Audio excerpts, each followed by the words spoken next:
guys, we're going to be going into a tutorial here on a basic multi-aerial combo. Now when I say aerial, I'd really only consider one of the moves out of this combo an actual aerial. The rest are more or less just basic utility moves. They can't really stand on their own as a single move. But when you get into the rhythm and the flow of it and you paste them together into one finished product, it looks a lot better. Like I said, they're not really made to be single moves, but you got to paste them together into one final product in order to make it work. The advantages of this little aerial combo are, if you're going for a lot of uncut routines and do a lot of fast-paced kind of twirl and roll kind of work, this offers a couple different advantages.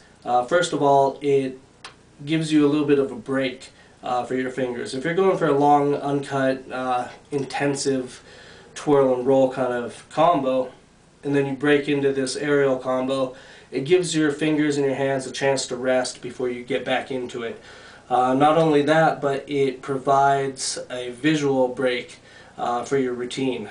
If you're doing, like I said, a lot of fast-paced twirl and roll kind of moves, it's kind of like an on-beat and an off-beat in a routine. The aerial combo is going to slow it down, so it's going to break the pace, and it's going to visually create a different pattern. And I think that's important because it provides a lot of variety in routines rather than just seeing a blur of silver for, you know, a minute straight. You have an on-beat and an off-beat, and it breaks that pattern and it shows more variety, and it kind of gives the viewer a little bit of chance to, when you slow down the pace there with the aerial combo, and it's visually something that they can comprehend a little bit more is the aerials. And so that gives them a chance to kind of focus in on what's happened in the past, what's going on now. They have a little bit of a breather before you get back into your fast-paced twirl and roll kind of stuff. So let's get right into it. Alright, so to initiate this combo, you're going to start with the knife in the open position, bite handle on the left. It's going to be unlocked. Yeah, I know I'm going to get a lot of comments on I don't have a tang pin on my knife, so deal with it. Basically, anytime you're in this position, you're going to start the combo. So if you're doing whatever and you get into there, go directly into the aerial combo. You're going to initiate that by throwing with the right hand in an upwards motion. At the same time, bringing your left hand over, 8 inches or so, 8 inches to a foot or so above your right hand from the starting point. And you're going to toss that knife so that it rolls up and over the back of your left hand and falls back down into your right hand. Some tips on that is when you throw with your right hand, you want to throw at a little bit of an angle. You don't want to throw flat, and you want it to angle so when it hits your left hand, it hits at that angle. You don't want it to go up and over. You don't want it to stay flat.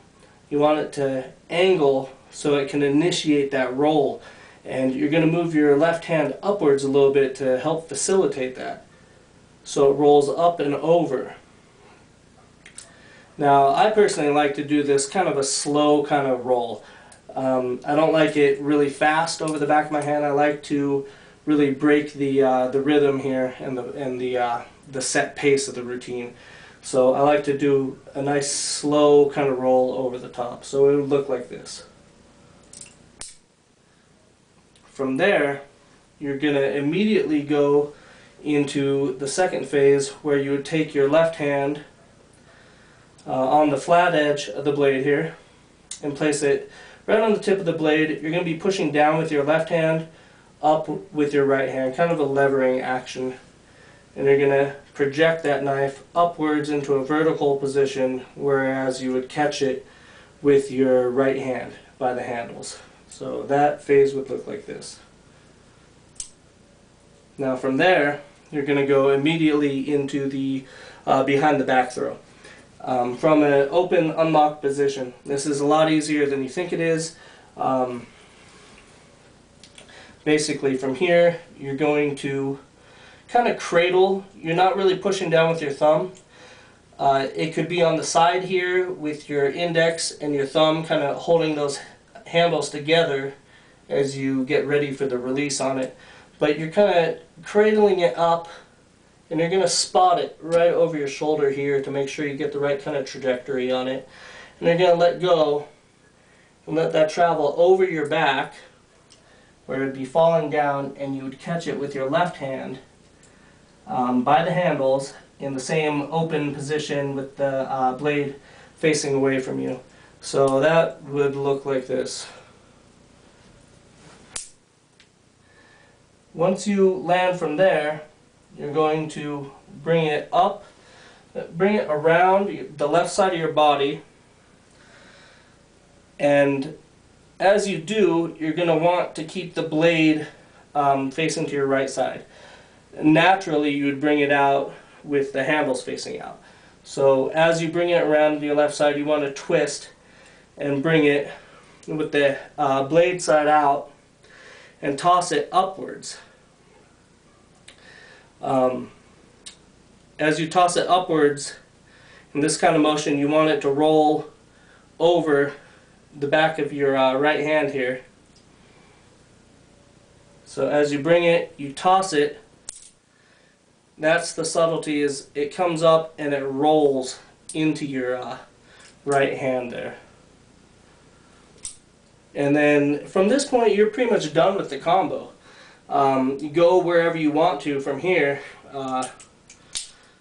whatever aerials or wherever else you're going to go. But that's the basic gist of the combo here. And I'm probably also going to get comments on the amount of sweat I'm producing right now. But you got to understand that it is over 100 degrees in my room right now, and the fact that I have lights pointing on me does not make it any easier. So go learn the tutorial. Let's see those aerial combos in your routines.